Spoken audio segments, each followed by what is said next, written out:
right? So I think that means that, as you see on this slide, our international students feel very welcome and they feel very comfortable on our campuses because we have students from all over the world.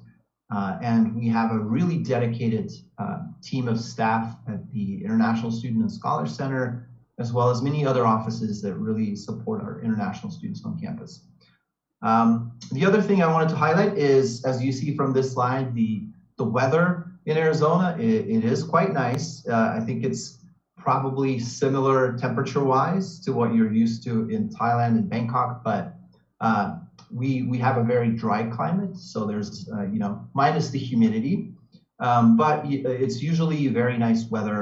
It does get hot, of course, in the summer months, but the rest of the year is very pleasant, and I think that contributes to kind of the campus culture and students being outdoors a lot more. So there's a lot of outdoor activities. There's a lot to explore in Arizona as well as the neighboring states. We're about a 5-hour drive from LA and from the beaches in San Diego, a few hours away from Las Vegas, for those of you interested in gambling your tuition money. But more importantly, I think ASU is it's a very welcoming school. It's a school with great academics, with lots of options in terms of combining different disciplines, getting double major or multiple minors. And we have some of the best career service staff and resources at ASU, as well as research. So I definitely encourage you to take a look, and I'm happy to answer more detail or questions in more detail about specific programs that you might have. Thank you, Daniel. Cynthia, please take over. So for University of Buffalo, we're from the SUNY system. So we're one of the largest state university public system in New York. So we are the most comprehensive research university. So currently in New York State, we have about 64 different campuses, and 4 is the largest public research university. So we are accredited. So like when you return to your home country, you will not worry about any recognizations. So it is all accredited programs. And we do have a lot of international students. Currently, we are the top 25 school that have hosted the most international student in the United States. So we're very proud of that. With being the flagship university, which really means that it's the most comprehensive, have a lot of research programs, it does offers a lot to our students. We do have 13 different colleges on campus. So if you want to study in School of Management, Engineering, Medical, Pharmacy, Optometry, Dental, even in Humanity, Art and Sciences, Architecture, we have all those programs. So throughout the undergraduate level, there's 125 plus majors. So it's very unique when you're going to a public university. Is not only you have a very comprehensive curriculum to choose what you want to major in, but you also have a lot of flexibility on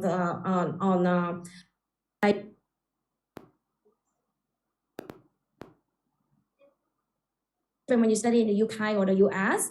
So that is very important for students to know is you're not required to commit on a majors. So it's okay, Korea, I'm gonna go pass it to you. I know that our time is quite limited, so move forward. Sorry for technical issues. Yes, hi. Well, I'm gonna move you back to the California. So likely it will be, I'm from University of San Francisco. So likely among 4 of them, I'm a private university. My name is Kitaya, and you can call me Kun O if you prefer. I'm based in Bangkok. I am director of the national admission. So likely that means is I am the one who review your students' applications from Thailand and also Southeast Asia, including Taiwan and also Korea. So we are a private university located in the heart of San Francisco. We call it the eldest university in San Francisco. We were founded in 1855. So likely you can see from the church on the photos. We kind of like a part of a Christianity affiliation. We call Justice University. So it doesn't mean that we're going to convert anybody to be Christianity. So that it means is we use religion to be kind of like a part of symbolic, to kind of like to extend it in terms of academic excellence. We're also teaching you how to be good with a good person also. USF is also well known for social justice. So likely we try to think about what is good for the community and all of that together, what kind of we can bring. So that it's gonna be the one that we are private university, so our class size is smaller. So that is gonna be about 25 students per one class. And we also liberal art. So you may see this previous slide already regarding about liberal art. Liberal art, it means you can choose whatever they call it, the design major that you want to. I know it's so hard to understand or so hard to explain to make a decision right now. What do you want to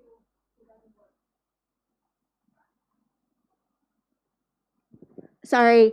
So what it meant is we are liberal art program, so we have about a lot of majors for you to do so, but we do not asking the students to make decisions right now what major they want to be. So likely if your children don't know for sure what you're going to study, so for example, you're going to go computer science programs, you're going to go for data science program, you're going to go to business management program, that's fine. We use the same admission requirement for all the programs, except if you want to come with the impacted majors such as engineering and nursing, so that is going to be called direct entry. Okay, so we also have a 45 majors and also 50 minors.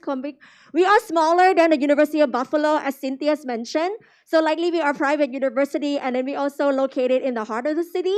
So the class size is smaller, so likely the student can get more individual attentions from the professor.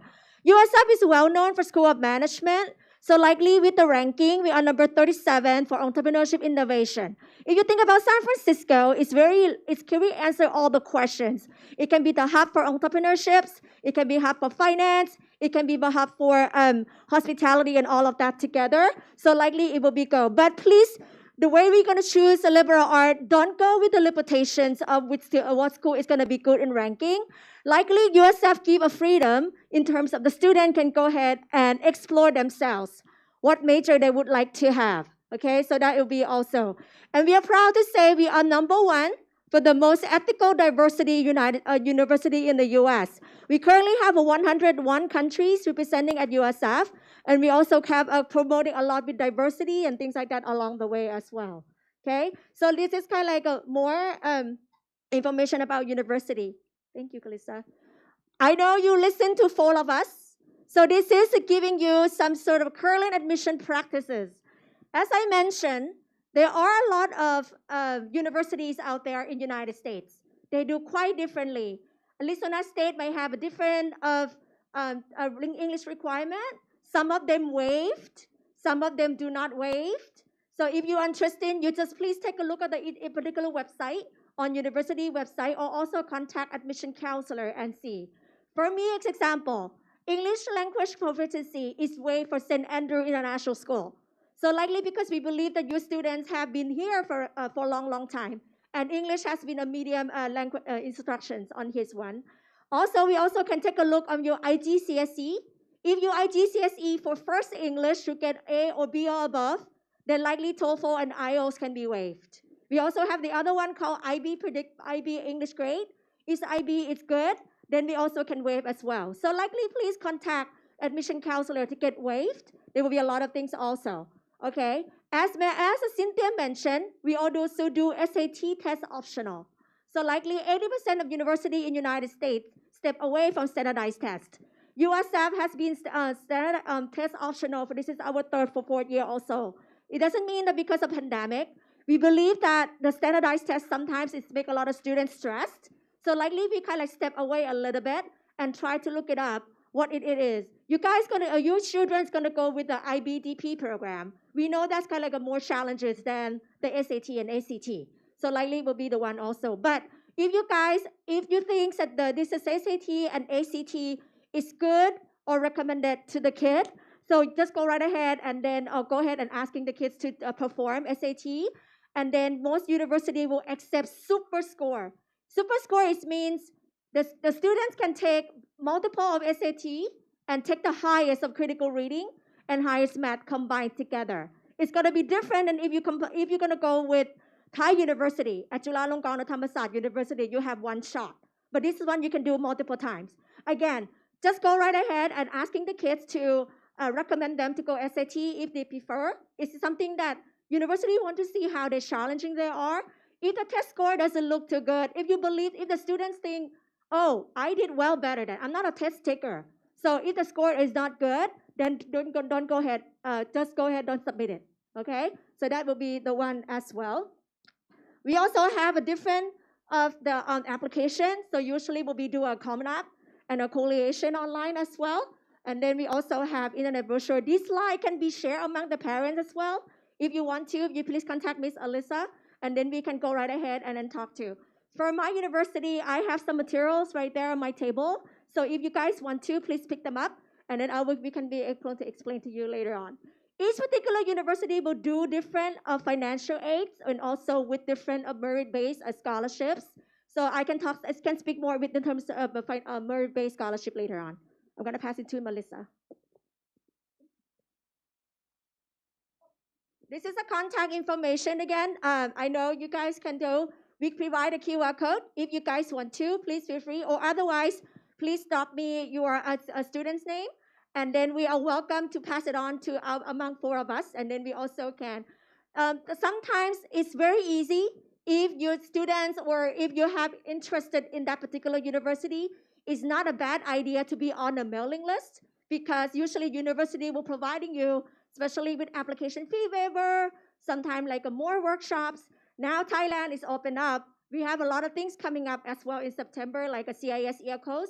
Those university reps are going to come to see you. The only thing that you can do is like getting to know each other. Okay? So likely, for example, if a student's interested to come to University of San Francisco, it's easy for me to be connected with me because I'm an admission counselor. I'm the one who reviewed the application. It's good opportunity for me to come to see St. Andrew, to see Mr. Rob, to see Miss Alyssa.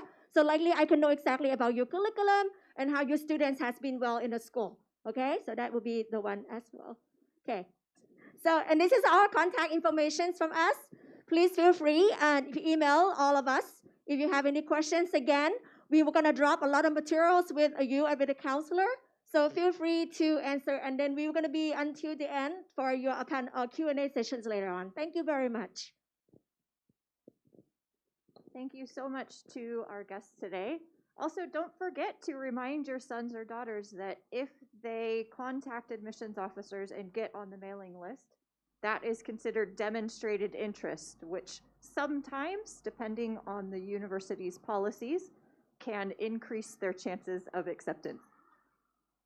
Okay, so our panelists have given some excellent information about studying in the USA and applying to the USA in general. Today, I'm going to touch on a couple of things that are going to be of interest to you specifically as a St. Andrews family. All right, so I'm going to introduce you, if you haven't already been to a Year 12 session, we're going to introduce you to the two types of country systems. So we've got the brain versus the heart. The brain is the focus of most universities around the world, whereas in the US, as you have gathered today, this is a very holistic view of the student. Now, there's some countries that fall somewhere in the middle, but generally speaking, we're gonna, for the sake of comparison, divide them into two. So again, most of the world is going to say, is the student academically prepared for their course? Whereas in the US, they're going to say, who is this student as a human being?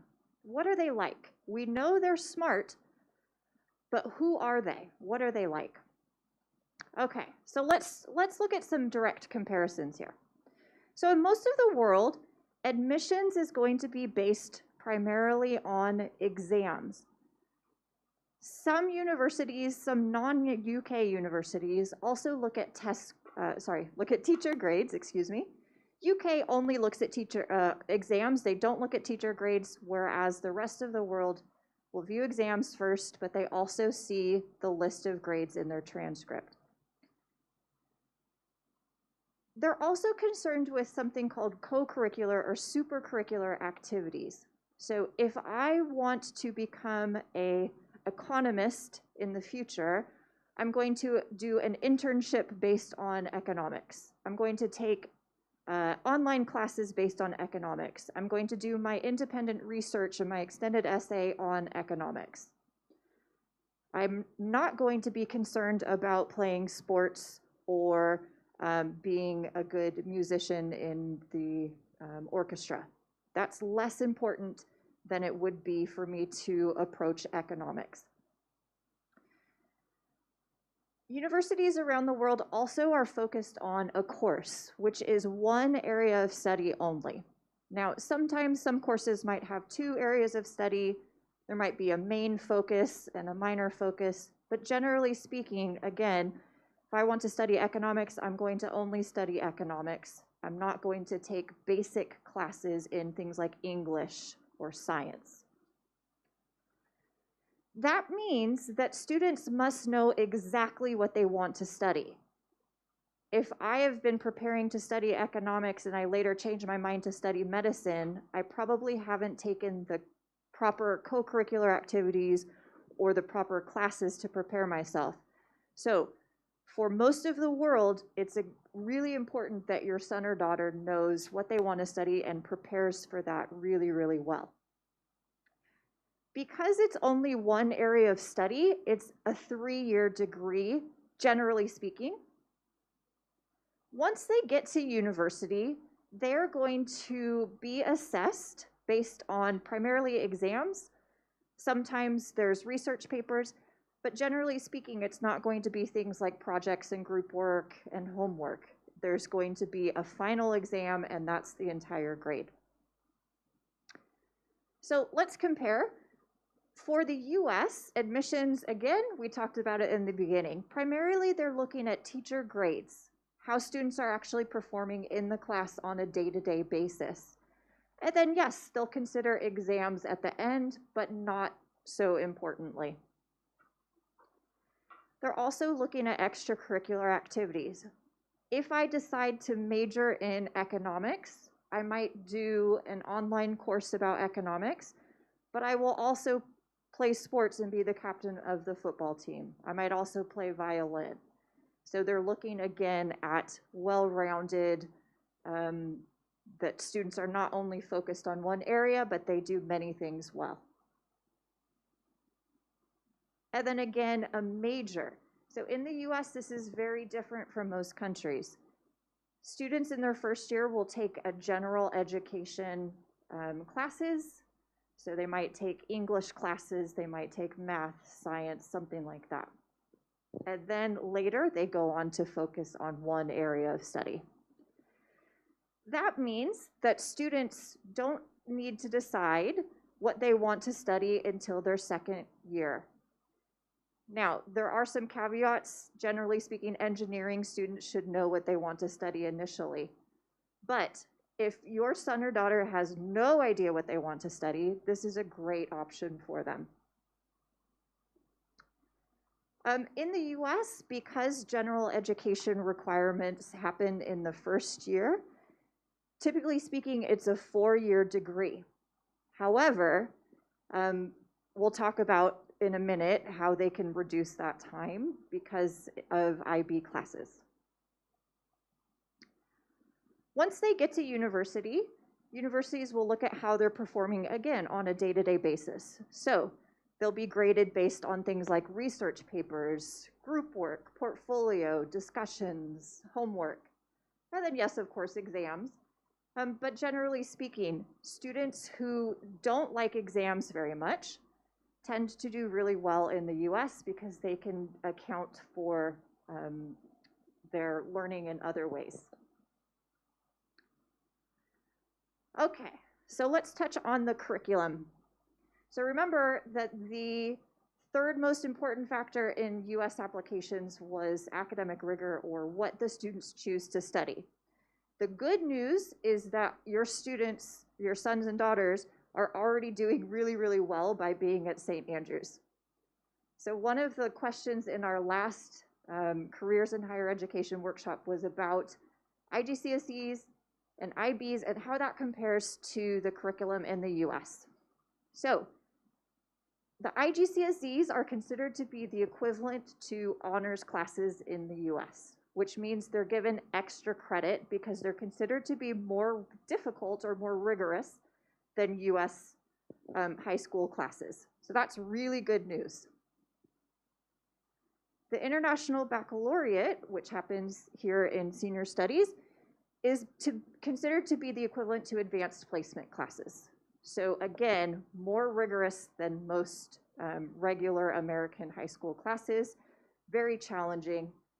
And the really good news about that is that some universities will offer credit for classes for exams where students get 5 or above. So what that means is that some St. Andrews students are eligible for sophomore standing. They can skip 1 year. Now, again, this will vary by institution, but generally speaking, students who perform well in their IB exams will be rewarded once they get to a U.S. University. Okay. Transcripts are very important. So our transcripts include something called relative attainment grades, which are also basically what a teacher will give the student.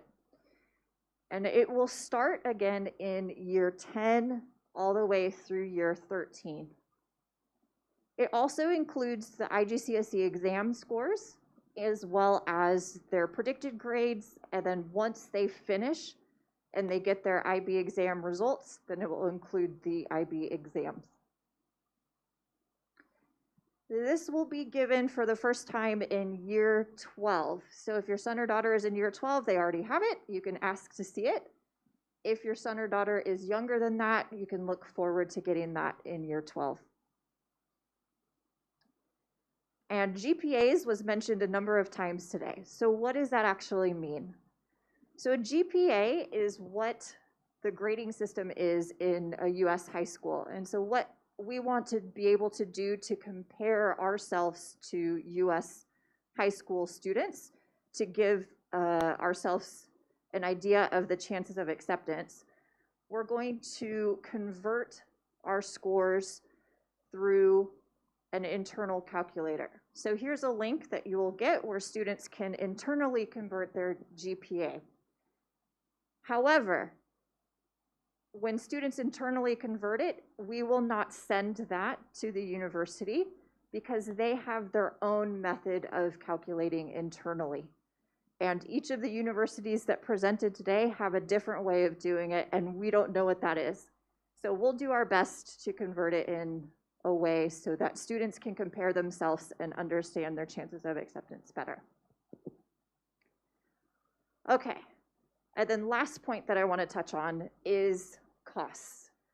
So this one tends to be really unique to the US in some ways, and it's something called sticker price.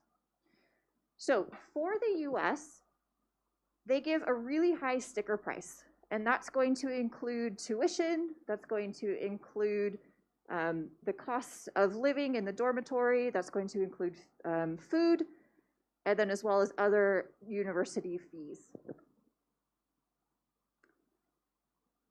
US is also often very generous with scholarships and grants and financial aid. So once we have the full sticker price, then we subtract the scholarships and grants that a university will give, and that's going to equal the net price, which is what a student, or a family rather, will actually pay. So how does the US compare to other countries? Now, this is a very, very, very, very, very general picture. And of course, this is going to vary based on the student's academic profile, whether they're able to get scholarships, the family need, whether that's high and they can demonstrate that, the university fees, the type of university and course, student's lifestyle, where they want to live. But generally speaking, the US has a high sticker price. However, with scholarships and financial aid, often students are able to get that lower than other countries that are mentioned here. I'm going to pass it over to Kun Kritia, who will talk a little bit more about financial aid that's available for international students. Thank you once again. Yes, US universities, it seems to be like tuition is pretty high, but likely we try to promote a lot and giving a lot of opportunities for international students, as same as US student abroad. to be able to attend.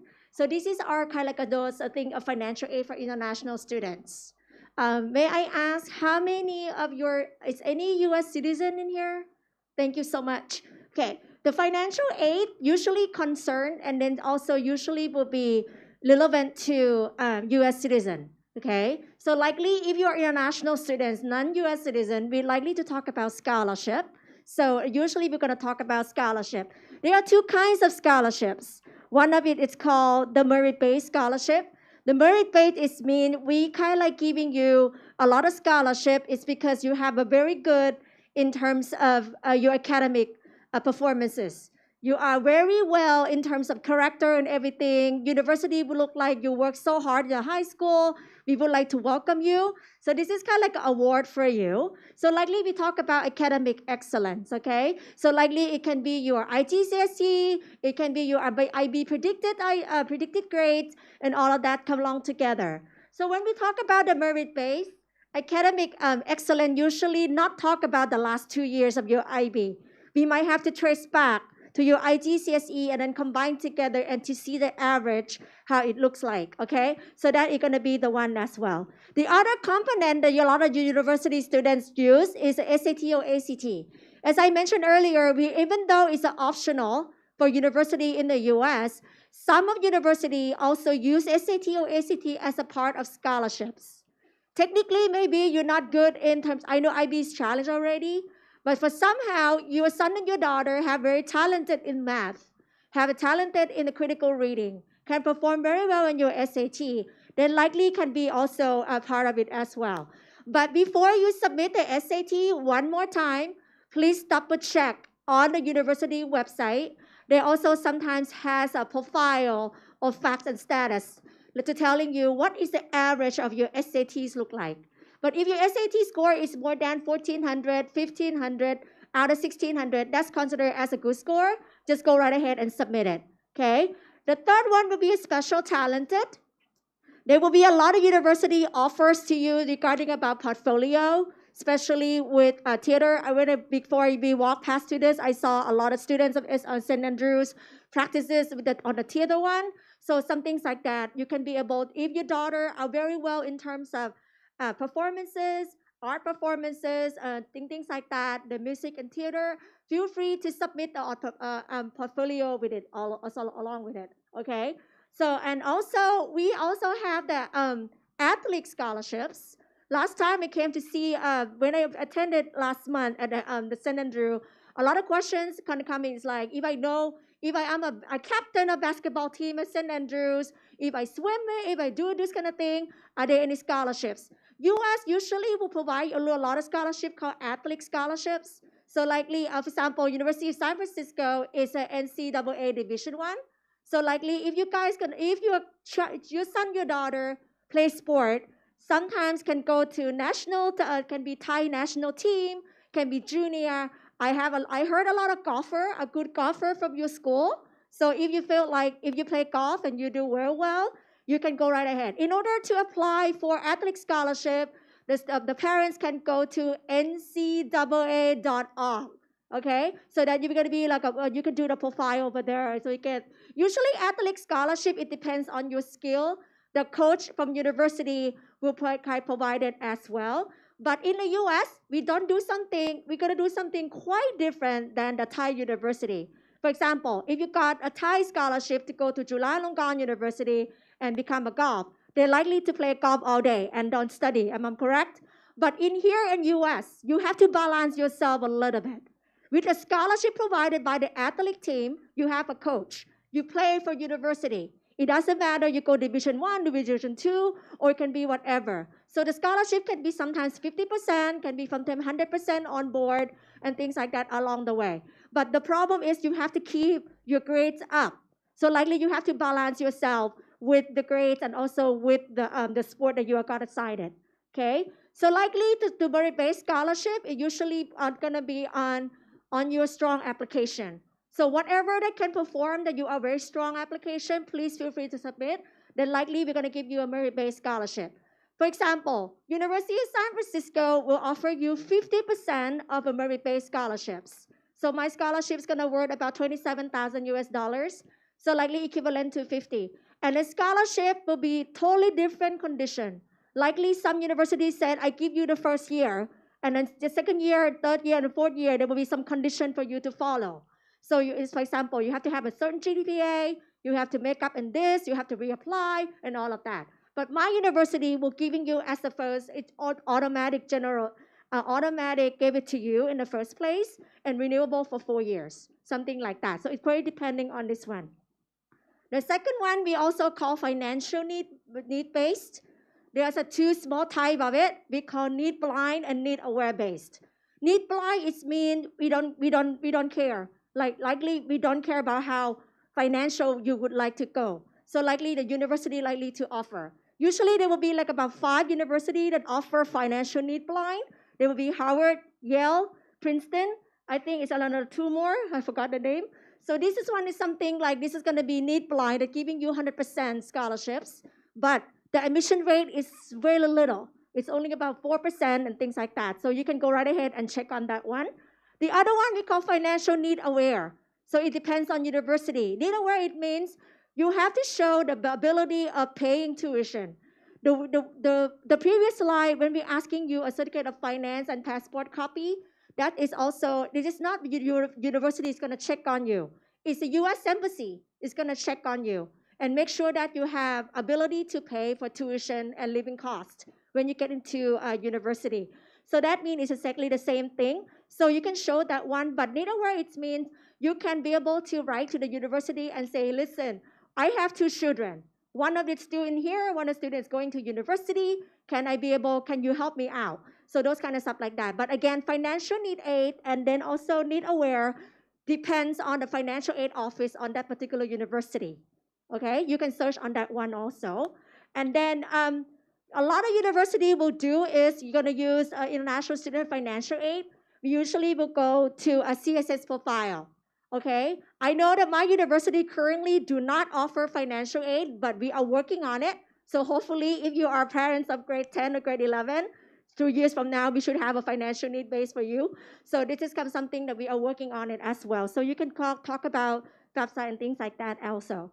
Community college, as you mentioned earlier, you can see that from the slide, it's also a good optional for you to save the money in the first 2 years. Okay?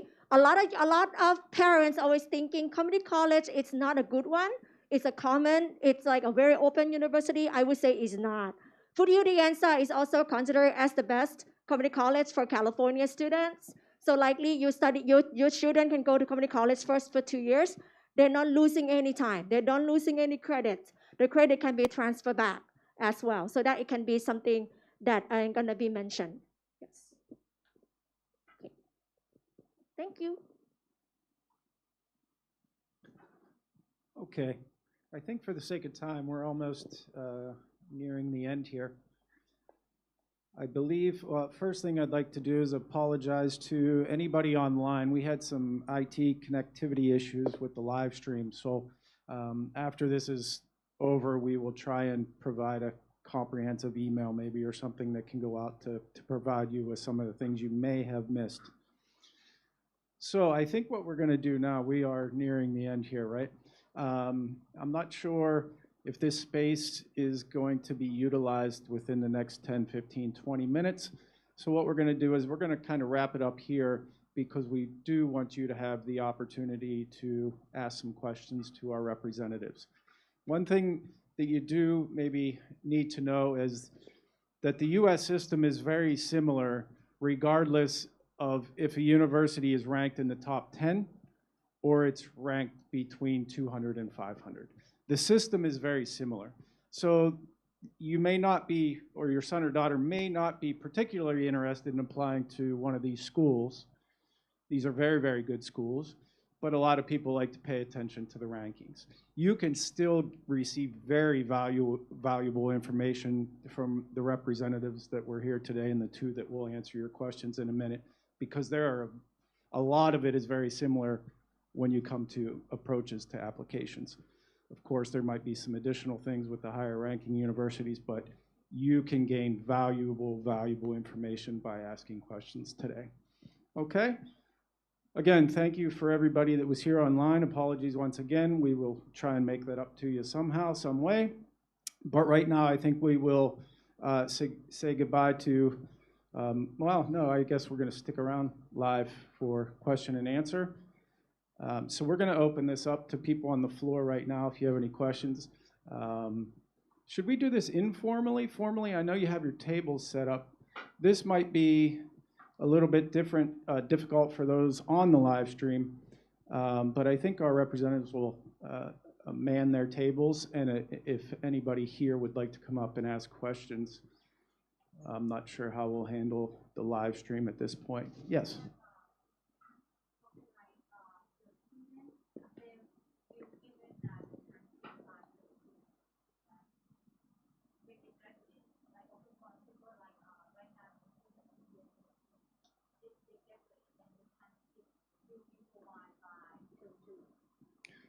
Yes, okay, that question is about transcripts and your access to the transcripts.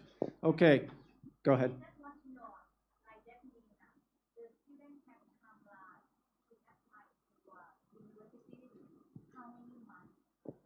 Okay, okay, this is a kind of an access to transcript question and a timeline question. Okay. I'm going to answer this, and there's probably an A, B, and C answer here. Hopefully one of those, if not all of them. It could be all of the above. So transcripts are available to students at any time. A university typically wants to see 4 years in high school on the transcript. On the transcript will be 4 segments, which would be year 10, 11, 12, and 13. It will list the course taken and the grade received in each term. So if you are a year 10 parent, that information is available. Same in year 11. Now, when it becomes important is year 12 and 13, because this is when we're nearing our application time. So at the end of year 12, the transcript that will be provided will have, again, year 10, 11, and then 12 with their grades and a predicted grade or relative attainment grade. That will be discussed with your son or daughter in their SLCs coming next week, or they'll be able to ask additional questions. They can come to us and ask that. So Ms. Elisa talked about GPA for US schools, and that conversion, because in the IB we have a 1 to 7 scale, right? So you can consider a 7 in a particular class as a 4.0, which is nearly a perfect score. So those predicted grades will be on the transcript for you and your family. We do have a document that converts an estimated GPA. It's not a realistic GPA in terms of applications because, as Ms. Elisa said, every university has their own way to calculate IB to GPA. But the estimated chart that we do have allows you to estimate a GPA.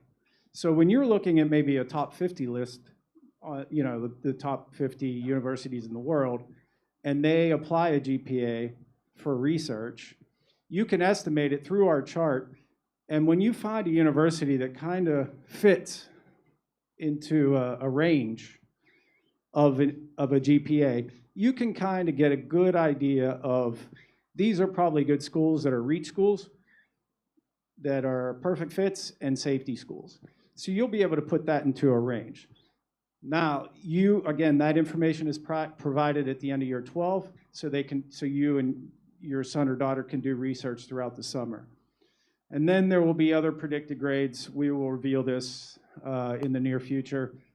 In year 13, that is presented to universities as a prediction so they can assess an application and determine, where they stand, accepted, waitlisted, deferred, whatnot.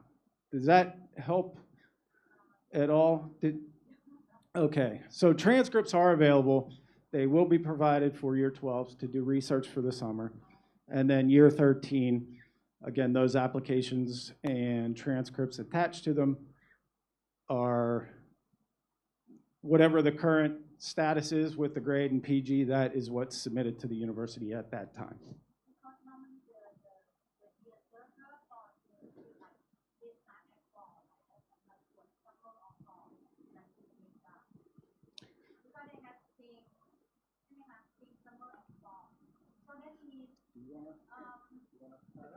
I'm gonna try out, and then Cynthia and then Daniel, if you have something to add, please feel free. Okay. Okay. In United States, usually a lot of semester will usually go by semester. Some of them go by quarter. Some of them go by trimester. So it's very depending. But if you're looking for a big term, we're calling about fall term. However, university in the U.S. also do an intake in the spring as well. We also have some students who don't know for sure. They want to take a gap semester break. They want to kind of like ask themselves and things like that. So likely you can be able to do it in fall or in spring. And then as we mentioned, we have our universities have a quite different application terms. We also have early action and also regular action. The schools start in August. Okay, no matter you go by quarter or you go by semester. But when you talk about application period, you have talked about timeline. A lot of students started sometimes maybe before October. The November 15, November 1 is kind of like an early action. Early action means you also know that this is a top university that you would like to attend. You're ready. Your grade is ready. Your IB predicted grade is ready. Everything's ready. So your SAT is ready. Just go right ahead and do application in November. And December likely to be notified to you. Some of the other universities do a rolling basis. You apply in October, November, you might hear back. So those kind of things. But regular action will likely to start in something after January. So that will be. Cynthia and Daniel, would you like to add?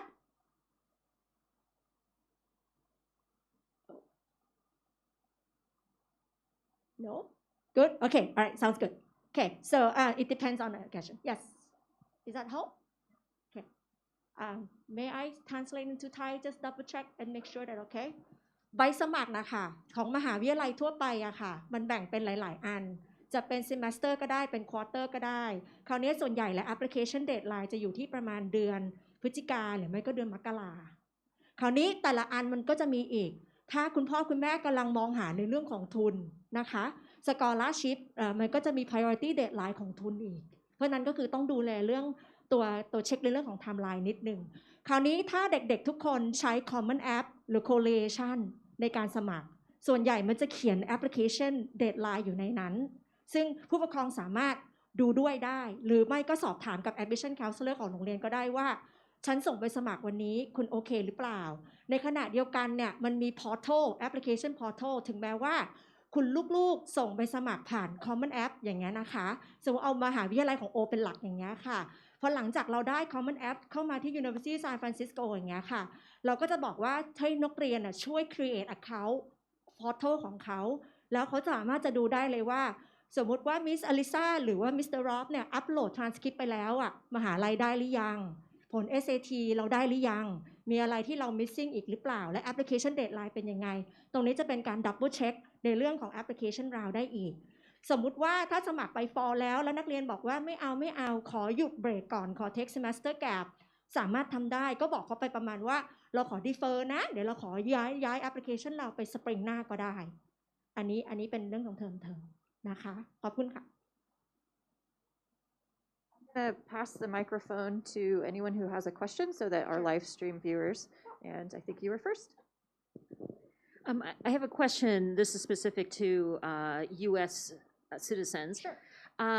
Do U.S. citizens who graduate from international high schools have to go through international admissions, or are they doing local admissions? Okay, that's a good question.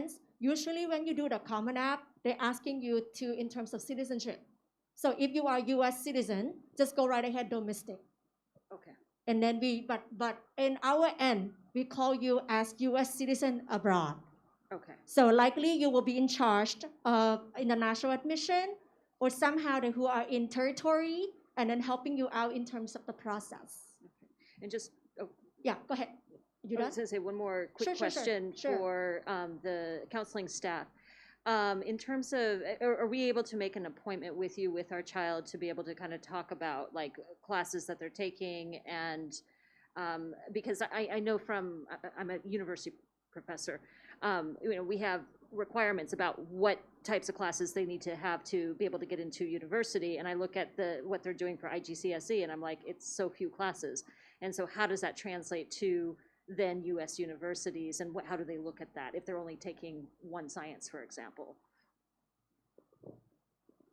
Yeah, that's an excellent question. And we're working really closely with the staff here at St. Andrews to make sure that all of the minimum recommended requirements are met, not just the minimum requirements for entrance. We do something called A through G requirements, which for California is meets all of the standards for universities over all of the US, and it's very, very rigorous.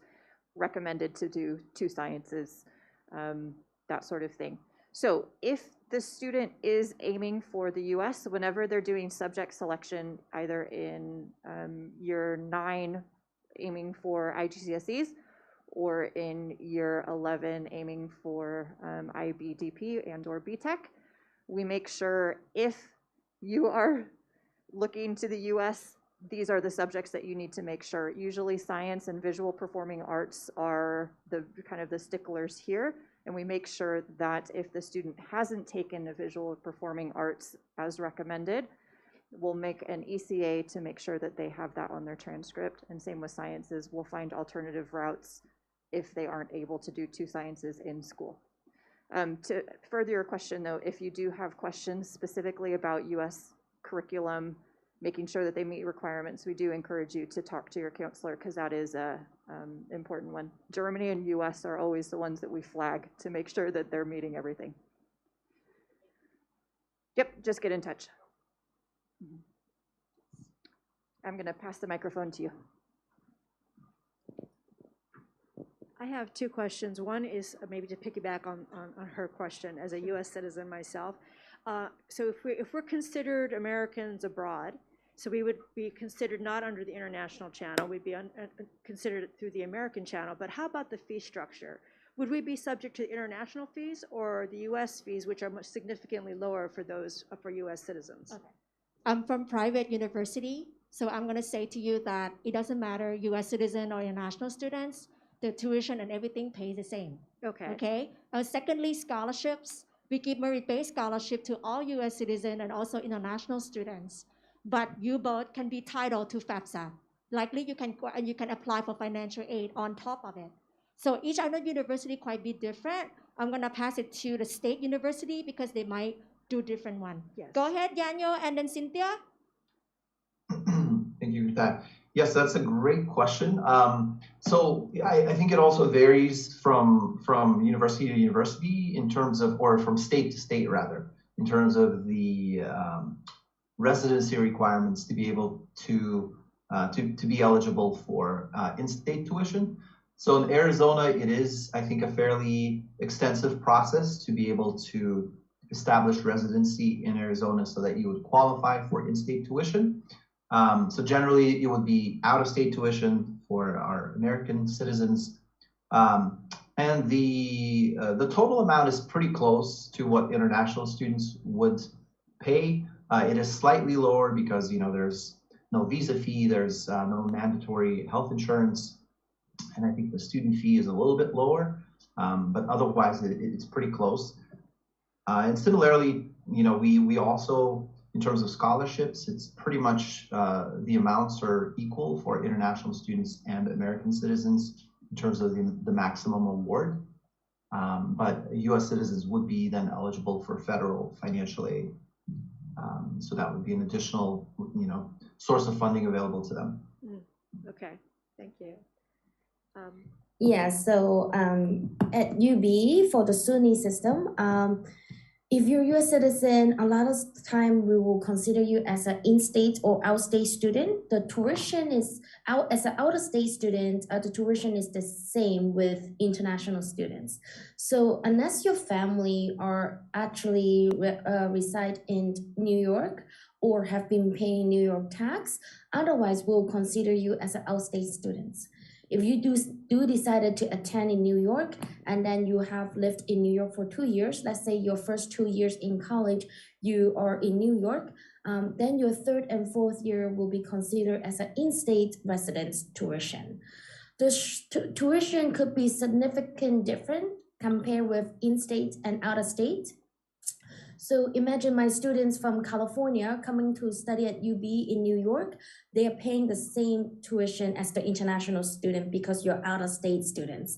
But to be fair, for the academic merit scholarship, all the students have a very similar scale of the opportunity. So let's say that if you're out-of-state student, your proportion of scholarship are actually higher if you're still the higher achievements.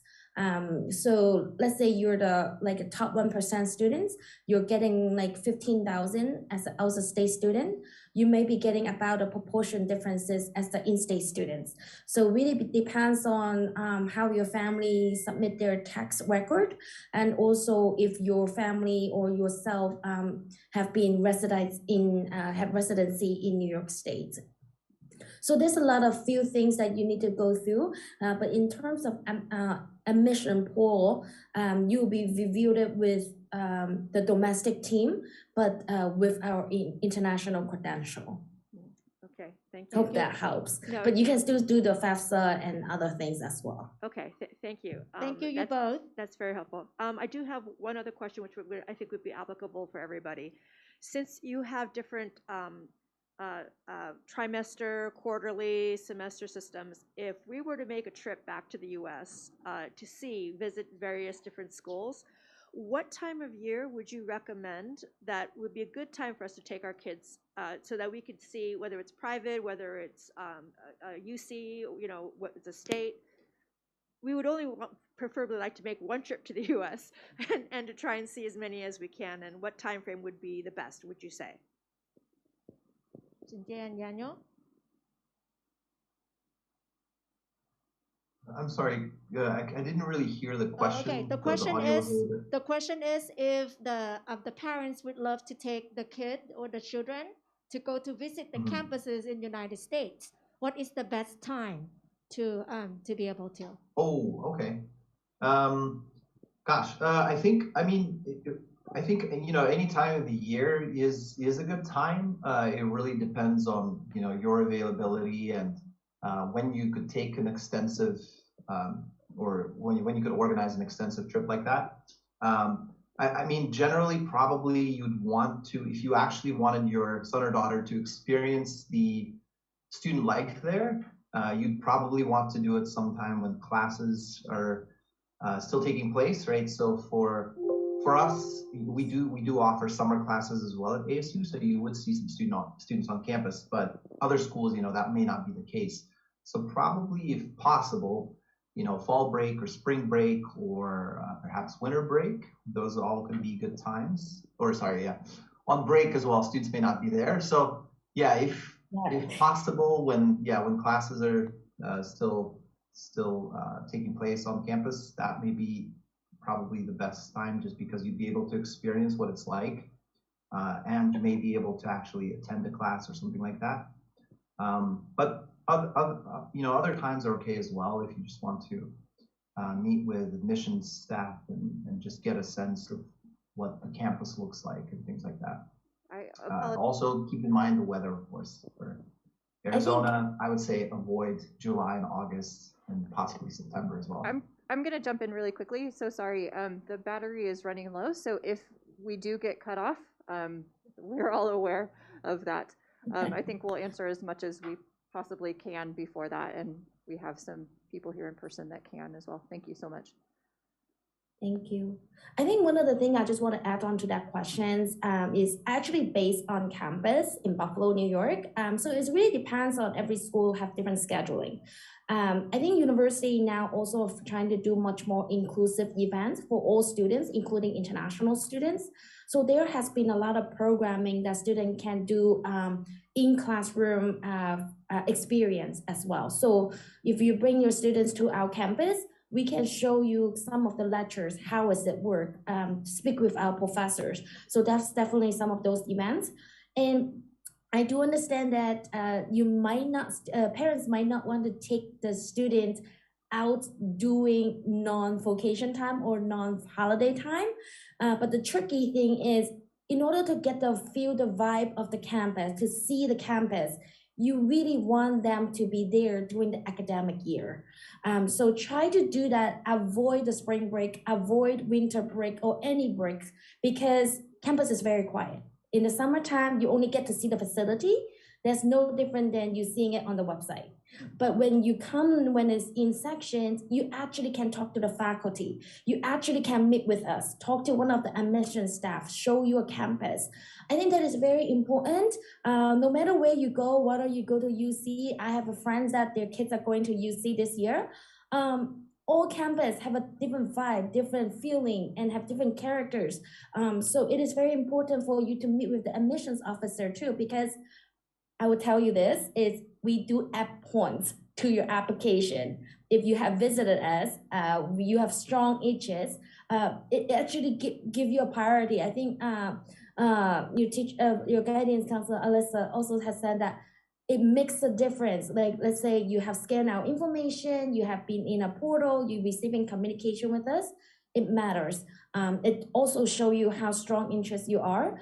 And also, I would say visit the school a year ahead, if you can, because that way your student will have the bucket list of where do you want to apply at the senior year, which is your year 13 or year 12.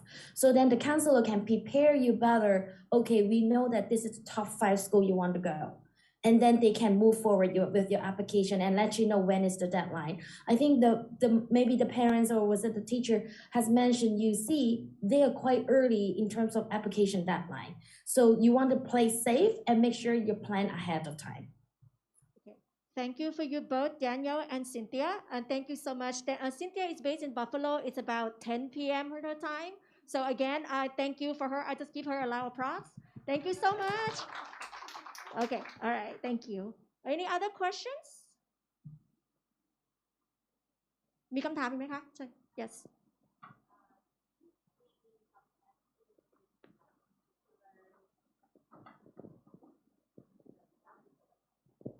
Yeah, if we have a chance to visit a particular university in USA, and could you introduce someone who alumni from STA? I understand about the privacy, but if you have anyone, the university which we want to visit, can you introduce the students from STA? No.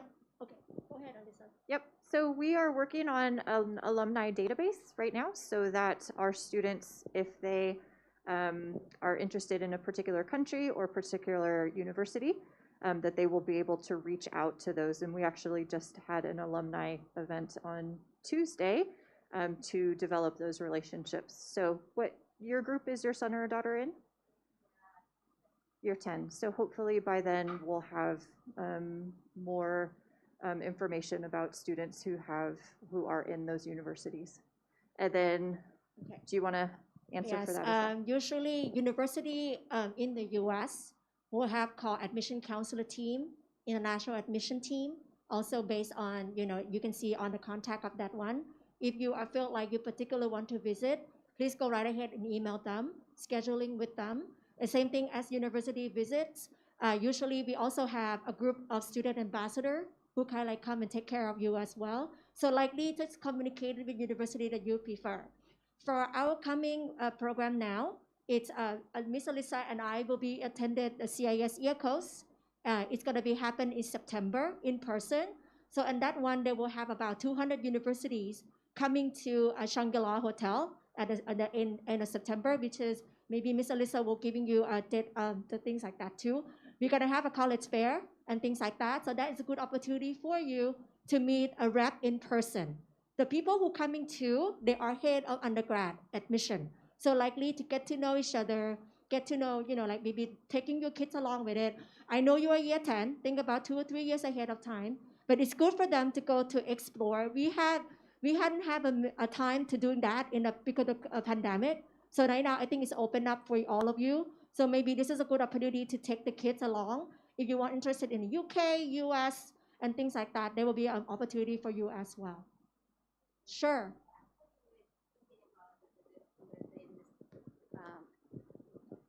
we are thinking about the visit to USA during the summer vacation or spring or fall. And then I have checked about the summer during the summer period, they actually close the office, but you said the campus tour, and then you told me that we need to contact the admission office, even though that we visit during the summer holiday. Okay, during the summertime, it's a little bit difficult because of sometimes most universities are still, I know even though we don't, the COVID cases in the United States seems to be a situation they're getting much better. However, they still take precaution. So in terms of the COVID cases, and then also, so sometimes you just have to email to the admission office and say which day they're available. If you cannot go to the university campus tour, I know I have a group visiting from Thailand, from other countries, South Korea, Japan, and all of that, going to university during the Easter break, something like that. You don't see any students, right? Because we are closed. But sometimes we have a self-guided tour. So sometimes you can pick it up. It's called like electronic document, and you can go on and walking through. And usually we also have some people working on the campus. Sometimes you just go ahead and then asking any questions to them. But it's much better if you connect it with the admission team. As I said, sometimes you walk self-guided tour, but you cannot see the dorm, right? Because the dorm building is closed. So sometimes like that. Sometimes if they're coming occasionally, maybe we have staff available coming during that time. They might take you maybe 15 minutes or 20 minutes. It's worth of the visits. Yeah, hope that makes sense. Yes, you're welcome. I know I ran out of time, but this is a very good question. And if you need to leave, feel free. Don't feel pressured to stay. But are there any other questions? Yes. Normally after application apply, and after the process, normally do they have like interview by personal? Interview, right? Interview. Okay, that's a good question. The interview, it's optional. However, interview in United States, U.S. university, for us, it means getting to know your child a little bit better. So usually the admission counselor will be offer you the interview, getting to know each other and things like that. But we're not gonna asking your child, hello, what is the president of this university? We don't do like in the Thai way, okay? So likely we're gonna get to know you a little bit. For example, if your son or your daughter come to apply university, I am your admission counselor. I may review you a little bit, and then this is a good time for getting to know you. Oh, hey, yes, I did my IGCSE, but I transferred from somewhere else. I didn't go to IB, I go to BTech. This is one is gonna be okay. What major are you looking for? This is a good time for us to getting to know each other. As an admission counselor like me, I review your application. I think it's very important for me to get to know because US, we go by application process, right? As Ms. Alyssa mentioned or Mr. Rob mentioned, we don't go by UK. We don't go by the test results. We don't go by those. So sometimes your children forgot to mention something on the application. It's very important pieces to me. For example, I just admitted the students from Philippines, but when I met, he said, I'm a golfer. Then I just have to introduce him to the athlete team and see that he could be the team or not. So this is like a piece of information that is missing too. Yeah. Yes. Thank you for also teaching me about Thai interview process. Sorry for that. Other questions? Sometimes I get the question from the parents that, especially the parents from international school, sometimes they move to another country and they just like, can we still contact Education USA? I would say you are always welcome to contact us. And if you cannot find like Education USA in the local that you're staying, feel free to contact me and I can like bridge you with my colleague from another country as well. As I told you that Education USA is like in another country as well. That's it. Other questions? Yes. I want to know that how many percentage that STA student apply to UK or US? As you know, yeah. Which one is more? Yeah, that's a great question. So the question was about how many students apply to the UK versus the US from St. Andrews. And because we are a British system, the UK tends to be the most popular country. I was actually very surprised by the survey results that you all filled out, that study in the USA was the most popular topic. Historically, we have had the majority of our students apply to the UK, Thailand also, especially with the recent pandemic. And then the US is, there are significantly fewer students that will apply to the US. I don't know why, other than this is a British system, and I think that's sort of the expectation.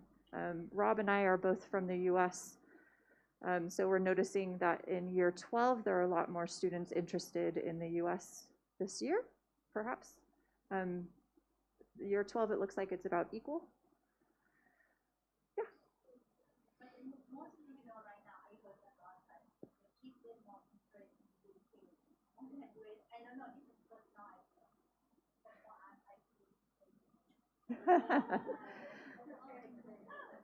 Yeah, and we don't want to, as I said, Rob and I are we both happen to be from the US. Sometimes we're hired by schools because the US system is much more complicated than it is in other country systems. So we understand this process very, very well. We also know the other processes very well.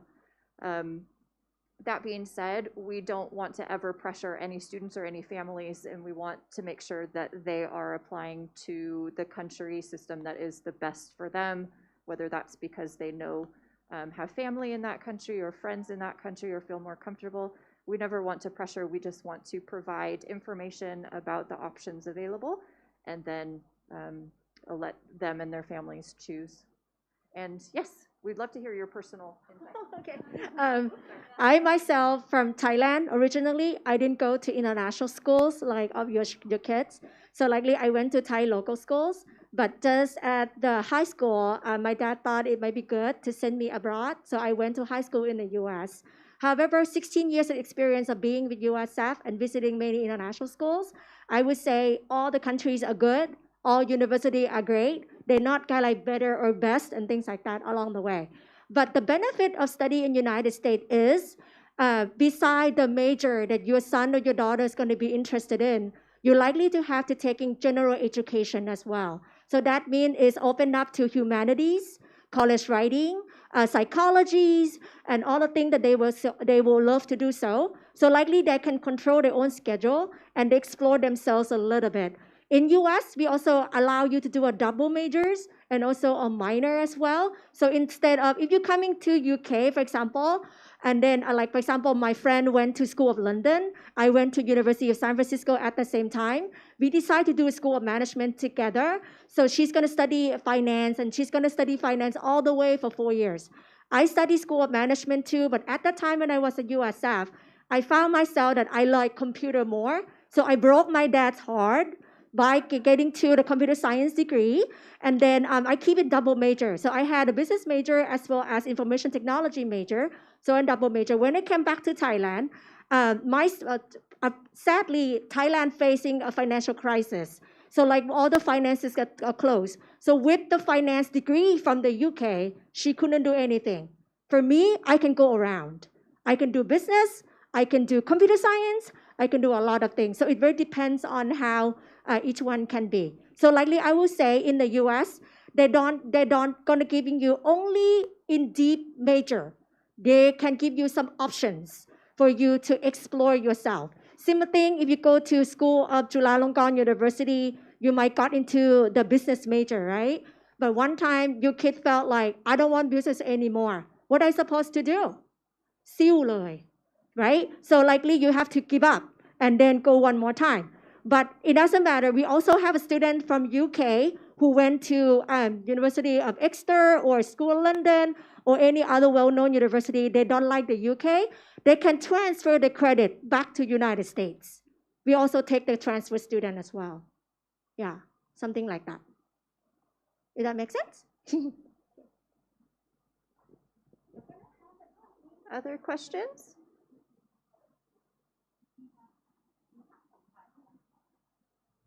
All right. Well, thank you so much for being here today.